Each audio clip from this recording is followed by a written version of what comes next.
E bem-vindas! Hoje a gente vai falar sobre de boazinha respeitada.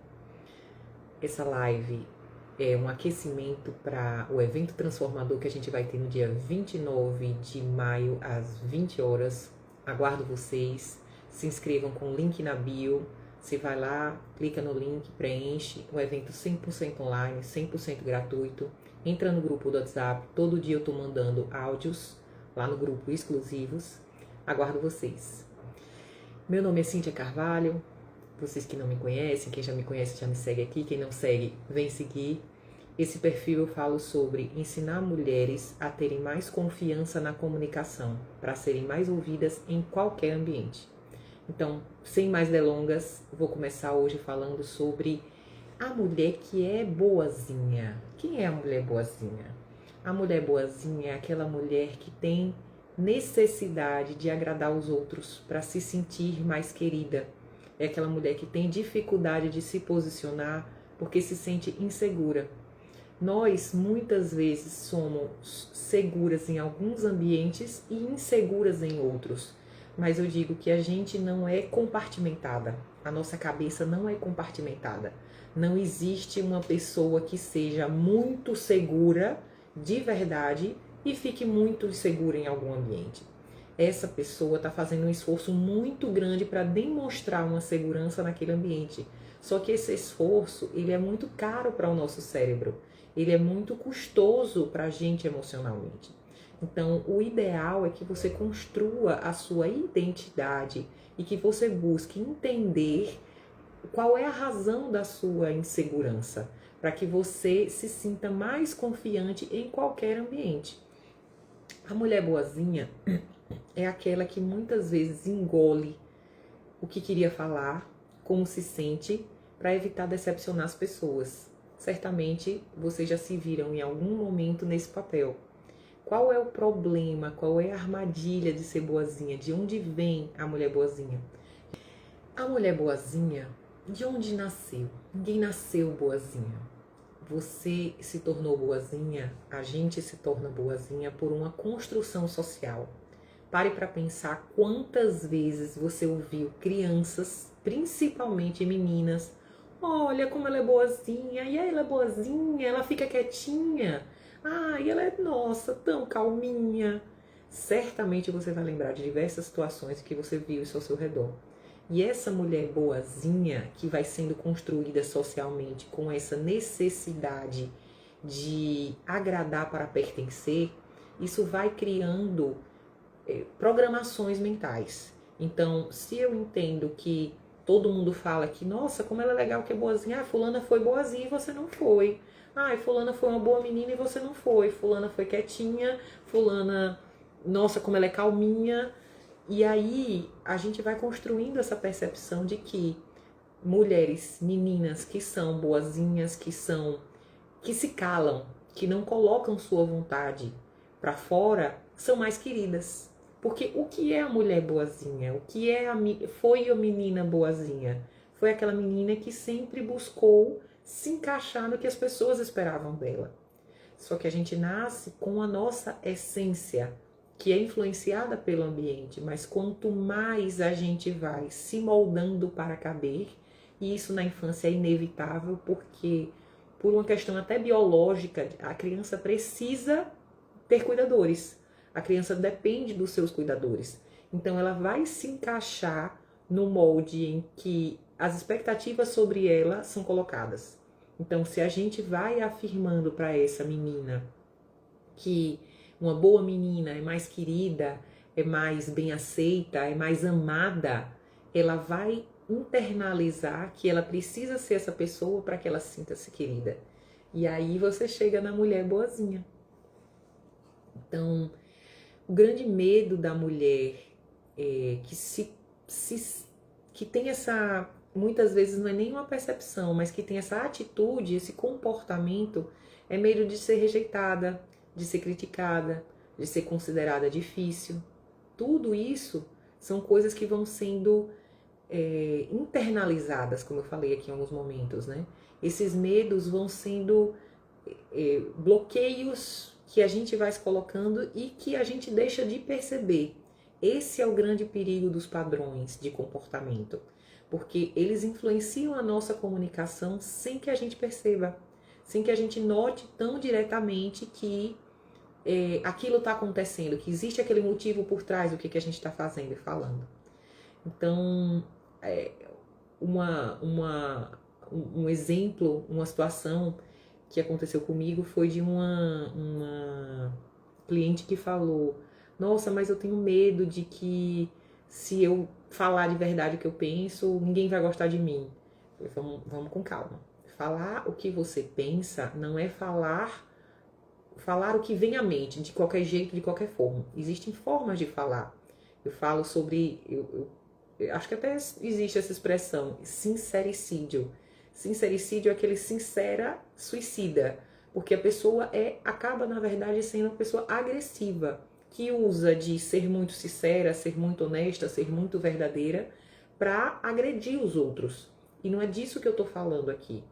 Então, a gente deve ser uma pessoa sincera, a gente deve ser uma pessoa verdadeira, mas colocando isso de uma forma que não vá agredir ninguém. A gente não vai para as conversas para ferir as pessoas.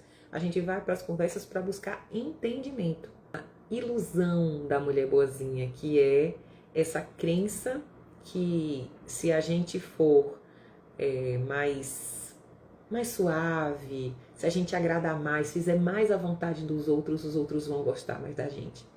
E aí eu falei para ela assim: e se você não falar nada, você vai achar o que de você mesma? Exatamente, silêncio. Então, foi para levar ela a essa reflexão de que a gente tem que agradar os outros? Não. A gente agrada os outros porque aquilo faz parte da natureza humana, mas na medida em que aquilo não fere a nossa própria essência, a nossa própria natureza. Não tem nenhum problema em ser uma boa pessoa. E a boa pessoa, a boa mulher é muito diferente da mulher boazinha. A boa mulher é uma mulher que é colaborativa, que é empática. A gente vai falar mais sobre isso. Mas que vê as suas necessidades. Então, ela colabora, mas sem se anular. Entendem? Percebem a diferença? E aí a gente começa a falar desse ciclo de autossabotagem. Qual é o preço de ser uma mulher boazinha? Qual é o custo? Tudo, vocês têm que entender, tem um custo. Tem um custo ser uma pessoa agressiva, tem um custo ser uma pessoa passiva, tem um custo ser uma mulher boazinha, que busca agradar a todos em detrimento de si. Essa mulher anula os seus desejos, as suas vontades, aceita mais do que aguenta, e esse é um grande problema, que às vezes no momento seguinte vira uma explosão. Essa mulher boazinha, em algum momento, ela vai ficar sobrecarregada. E quando ela se sobrecarrega, ela se ressente, ela explode, ela se culpa.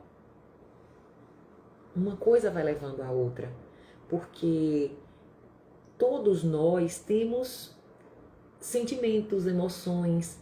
A gente escuta muito falar que a gente tem que racionalizar mais, mas a nossa razão, ela é muito conectada com a nossa emoção. É por isso que, se você vê um curso de comunicação que não fala sobre emoções, esse curso não tem como levar a uma mudança verdadeira, real, a uma mudança sentida.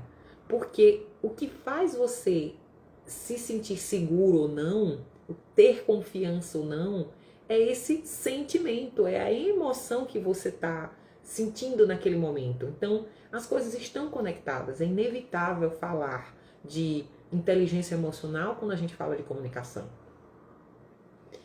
E aí, eu trago para vocês uma metáfora, né? Como se fosse uma panela de pressão. Quando você vai aceitando,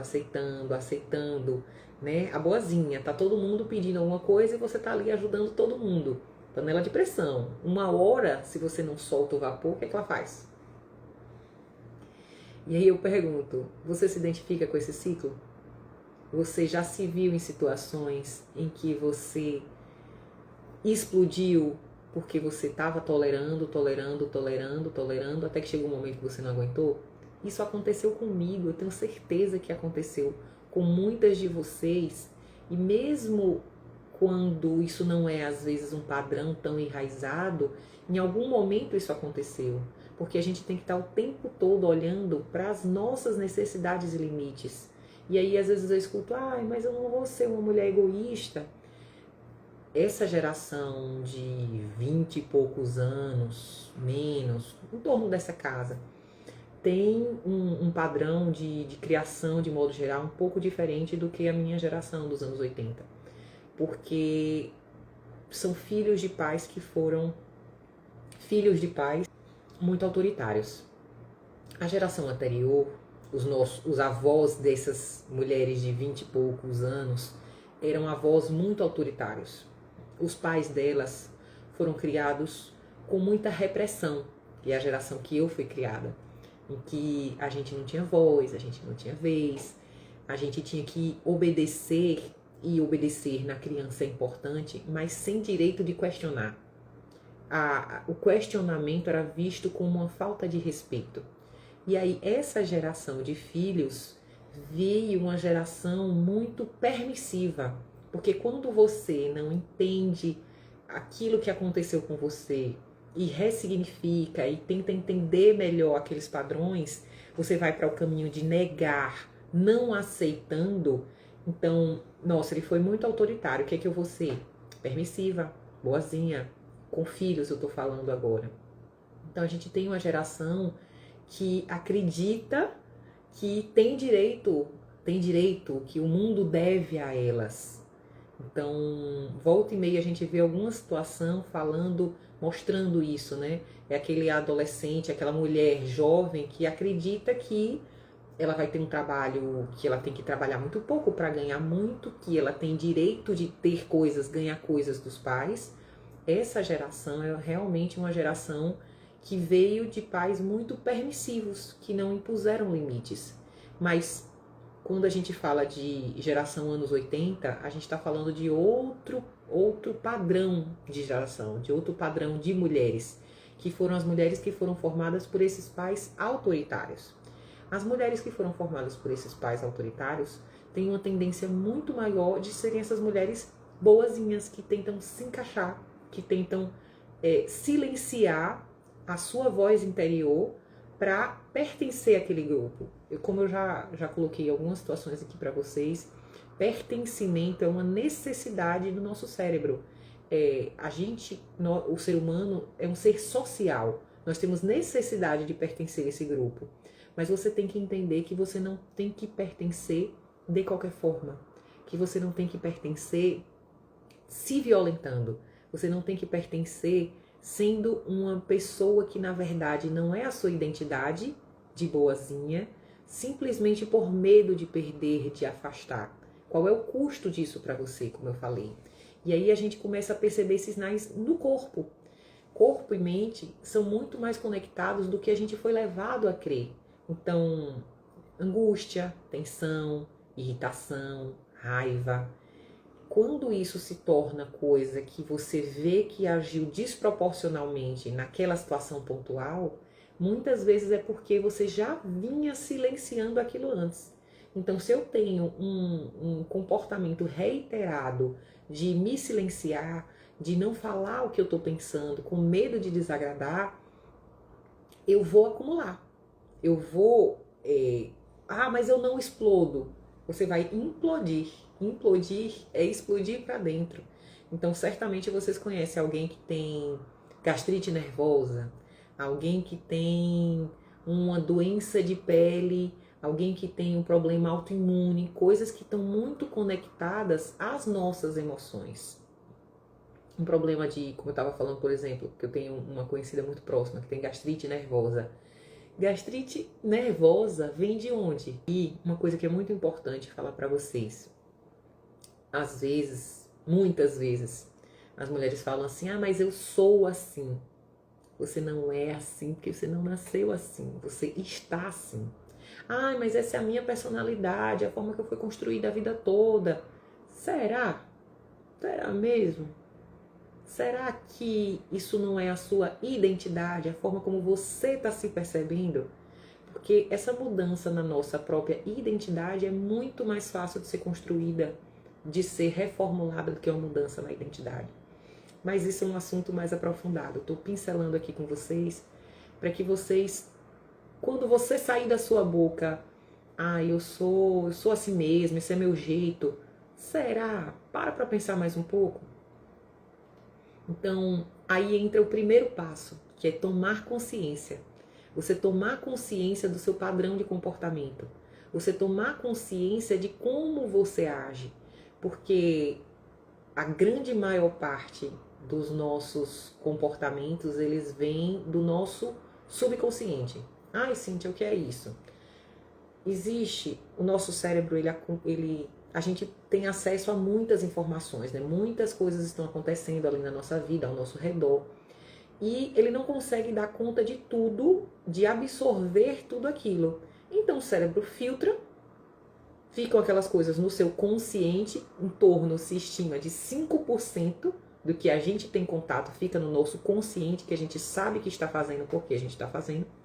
E a grande maior parte vai para o nosso subconsciente, que é aquilo que a gente não consegue acessar tão facilmente, mas que o nosso cérebro busca como forma de responder mais rápido.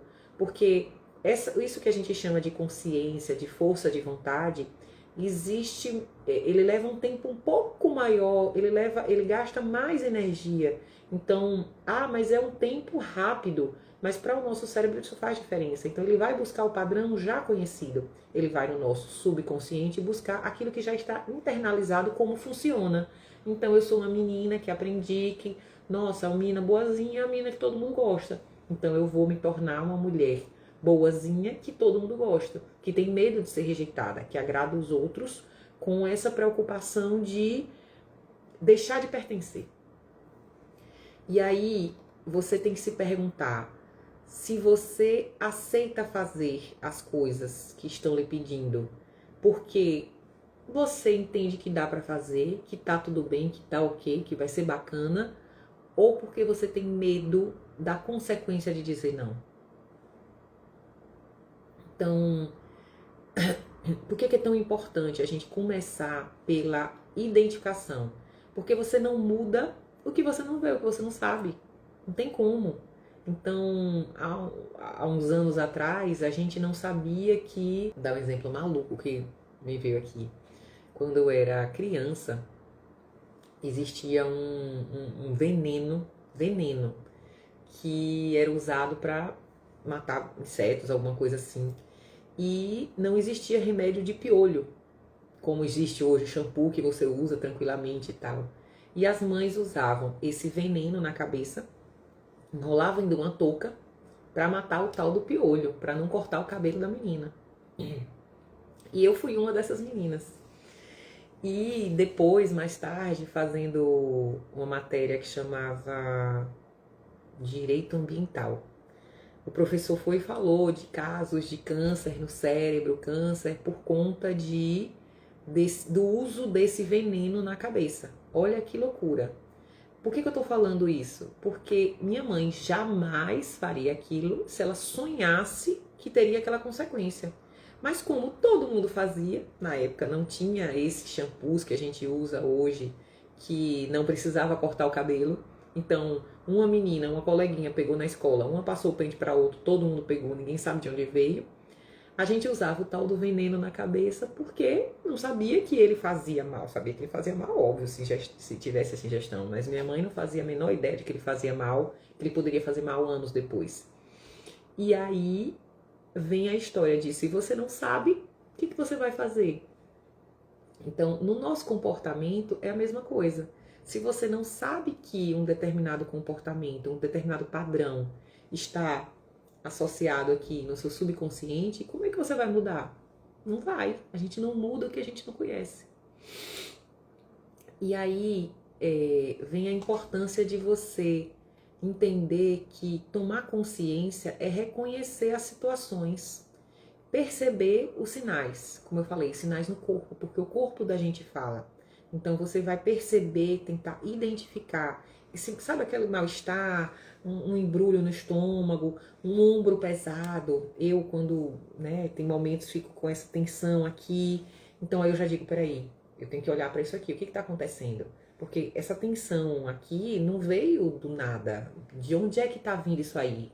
Será que para mim funciona muito quando eu tenho prazos, né? Situações de prazo apertado, então isso me tensiona. Mas às vezes é um comportamento. E aí quando eu percebo, eu tenho os mecanismos hoje muito claros de como me acalmar, de como fazer essa gestão de baixar a ansiedade, de me sentir melhor. Então, voltando aqui, acabei de falar o primeiro, bem-vindo quem está entrando. Eu tô falando sobre, acabei de falar o primeiro passo para você sair de boazinha a respeitada, que é tomar consciência do seu padrão. Tomar consciência de que você está agindo não porque fazendo um favor, porque você acha que é razoável ou porque você gosta de agradar, mas porque você gosta de agradar com medo da rejeição, com medo do peso do não, entende? O segundo passo é reconhecer suas necessidades e valores. Por quê, Cíntia? Porque por trás de todo comportamento tem como é que você, o que você está querendo passar naquela situação. Qual é a necessidade que você tem. Então, não é o que você faz, é por que você faz. Por que você está querendo agradar? Por que você está querendo ser boazinha? Ah, eu gosto de agradar as pessoas, eu escuto isso nos atendimentos. Não, esse é meu jeito, eu sou assim. Por quê? Por quê? Vamos parar para olhar para esse porquê?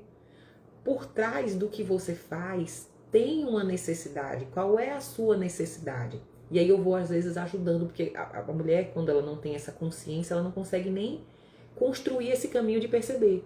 E aí, você tem essa necessidade de agradar porque você tem medo? Tá. Do que você tem medo? Você tem medo que as pessoas se afastem de você? Você tem medo de parecer uma coisa que você não é? E aí a gente vai construindo essa identificação de não só tomar consciência do que eu faço, mas entender as razões do que eu faço, por que eu faço. E aí você vai se perguntar, o que é importante para você? Por que você está agindo daquela forma? Medo ou escolha? Essa pergunta assim muito simples, vai te proteger, vai te ajudar a impor limites nas situações, no seu dia a dia, nas suas conversas, muito mais assertivamente. Por que eu estou fazendo isso? Por que eu estou querendo agradar essa pessoa? Por que eu estou querendo ser essa boazinha? Por que eu sou a pessoa no trabalho que todo mundo pede favor, que todo mundo conta? Por que eu sou a pessoa que dá carona para todo mundo? Por que eu sou a pessoa que faz tudo em casa sozinha porque eu dou conta, porque eu faço melhor? Por quê? E aí a gente vem para o terceiro passo. Falei para vocês que hoje ia dar ia dar informações práticas de como é que a gente constrói essa percepção para sair da boazinha para respeitada. Aprender a comunicar os limites com firmeza e empatia. Firmeza e empatia não são coisas antagônicas. Muita mulher acredita que se ela for firme, ela vai ser ríspida, grossa, ela vai ser antipática, ela vai deixar de ser empática. Mas não é verdade. A firmeza é ter convicção do que você está falando. Isso foi uma coisa que eu exercitei muito no meu casamento. E mais visceralmente ainda quando eu tive a minha filha. Porque a criança, coisinha fofinha, bonitinha, mimimi, mas se você não tiver cuidado e se você não impuser limites, aquela falta de limites vai prejudicar a criança e vai atrapalhar muito o relacionamento de vocês. Como diz o Léo Freiman, a gente cria pequenos ditadores que não entendem que limites fazem parte da relação. E na minha filha, o que eu uso? Filha, por exemplo, ela vai me bater. Filha, isso é inadmissível. Aqui você pode ficar chateada, mas bater de jeito nenhum. Eu não levanto a voz, eu não bato nela, eu não grito. Eu posso até me sentir irritada, mas eu procuro gerir essa emoção para ir com ela com firmeza. A criança, assim como o adulto, percebe quando você está sendo firme e você não precisa deixar de ser gentil para ser firme. E aí a gente tem que ter essa percepção de que comunicar com firmeza não é agredir, é proteger os nossos valores que a gente falou no instante, proteger as nossas necessidades, proteger a gente mesmo. Então, o caminho para você construir essa comunicação firme e empática existe diversos modelos. Hoje o que eu vou sugerir para vocês é empatia, clareza e alternativa. Ai, mas eu queria tanto que você fosse para o meu aniversário. Eu queria tanto que você fizesse essa atividade aqui do trabalho para mim. Eu entendo que você gostaria que eu fizesse isso, mas hoje eu não posso. Podemos pensar em outro dia, algum outro projeto que eu possa lhe ajudar? Então, eu trouxe a empatia. Eu entendo que você queria essa ajuda, que isso ia ser importante para você. Clareza, mas eu não posso nesse momento. Eu realmente já estou sobrecarregada. E alternativa. Será que a gente pode pensar em outra solução, em outro momento para fazer isso? Entendem que existem modelos que ajudam a construir essa clareza, essa comunicação mais assertiva? A gente vai agora para o quarto passo, que é trabalhar o seu alto valor. Alto valor é importantíssimo, porque o alto valor ele é muito construído com base no que a gente faz. Mas o nosso valor está em quem a gente é. É muito diferente. Então, alto valor é você identificar o que você sente sobre você. O quanto você merece, independente do que você faz. Independente do seu desempenho, independente da sua produção. Esse é o seu valor. Então, se a gente não tem clareza do nosso valor, fica muito mais difícil a gente passar às pessoas esse valor que a gente tem. Entendem? Quando a gente tem clareza do nosso valor, a gente traz muito mais facilidade para impor respeito. E essa imposição, quando eu digo, ela não é uma imposição forçada, ela é uma imposição natural, ela é uma imposição bem posicionada, porque quando a gente se posiciona com clareza, quando a gente mostra que a gente não aceita qualquer coisa, isso fica muito evidente para quem está ao nosso redor. Então, certas coisas não vão acontecer com certas pessoas, ou pelo menos vão acontecer só uma vez. Já dizia minha mãe que às vezes, uma expressão que ela colocava, né? O primeiro tapa não vem avisado, mas a partir do primeiro, meu amor, o segundo não vai rolar não. Porque a gente sabe se colocar. Então você pode ser surpreendida em alguma situação. Eu falei no tapa aqui, é uma coisa genérica, tá, gente? Mas, porque eventualmente tem situações que surpreendem a gente. Tem reações de outras pessoas que nos surpreendem. Mas quando a gente realmente tem uma postura firme e a gente tem muito claro sobre o nosso valor, o respeito que a gente merece, a forma como a gente trata os outros, também se vê merecedora, fica muito mais fácil de evitar situações abusivas, evitar situações que as pessoas, e abusivas eu digo também não só fisicamente, tá? Abusivas em que as pessoas ultrapassem o seu limite, ultrapassem o que é razoável com você. E aí, por fim, eu vou para o quinto passo, que é pratique mesmo com medo. Muitas vezes eu vejo as mulheres me relatarem que a confiança ela vai vir de uma internalização confiante. E não é assim. A confiança ela é uma construção. Óbvio, existem técnicas, ferramentas, existem instrumentos para potencializar e facilitar você chegar nesse processo sem ser pela força de vontade, na busca, na luta, no sacrifício, na dificuldade. Mas é uma construção, é algo que precisa ser praticado. E quanto mais você pratica, mais você sente, mais você internaliza, mais você faz com facilidade. A confiança, ela não nasce de um pensamento, ela nasce da ação. Então, o medo de ser rejeitada, desagradar, não vai desaparecer de uma hora para outra. Ele vai diminuir. E aí eu coloco para vocês a técnica que a gente chama de escadinha. Comece com pequenas ações. Dizer não a um convite que você não quer de uma pessoa que não é assim tão importante para você. Depois você vai aumentando a complexidade, negociando divisão de tarefa no trabalho, negociando algo no seu relacionamento que já é uma coisa ali que vem há muito tempo acontecendo e te incomodando e você quer mudar. Porque quanto mais importante, quanto mais relevante, quanto mais aquela pessoa toca realmente no nosso emocional, ela vai ser mais difícil para você impor limites nessa relação. Isso é natural.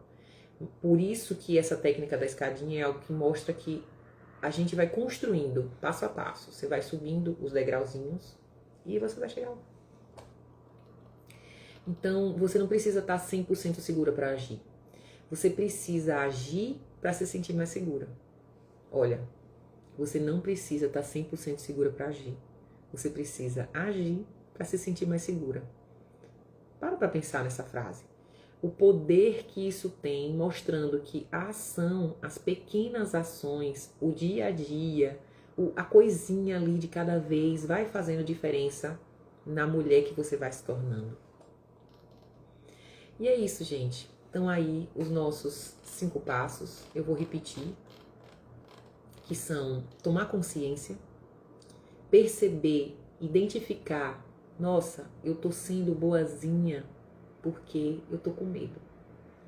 Reconhecer as suas necessidades, os seus valores, o que é realmente importante para você, por que você faz as coisas. Aprender a comunicar limites com firmeza e empatia. Lembrando que firmeza não é grosseria. E firmeza e empatia podem e devem caminhar juntos. Trabalhar o seu alto valor. Quanto você vale? Você se sente realmente importante? Você se sente realmente relevante? Independente do que você está fazendo pelos outros? Ou você acredita que as pessoas só vão gostar de você quando você fizer algo? E por fim, mas não último, não menos importante, praticar mesmo com medo. Não espere que você se sinta 100% confortável para fazer alguma coisa, para começar a fazer alguma coisa. É isso, gente. Essa foi a live de hoje. Obrigada pela presença de vocês. Eu vim hoje aqui mesmo pelo compromisso, porque eu gosto de falar sobre comunicação, eu gosto de falar sobre inteligência emocional. Eu, como digo aqui várias vezes, eu sou essa pessoa que mudou os padrões de comunicação e eu levei muito tempo e busquei em muitos lugares para chegar hoje no que eu falo aqui para vocês. Então, quando eu construí esse método, quando eu criei o perfil Menos Conflitos, eu criei o método Menos Conflitos, eu estava pensando nessa mulher que eu me via, que mudou esse padrão de comunicação, e nas mulheres que eu atendo, que eu vejo a dificuldade, o sofrimento, o quanto aquilo levou anos sendo reprimido. E dizer a você que isso pode mudar, que tem uma forma de fazer isso menos dificultosa.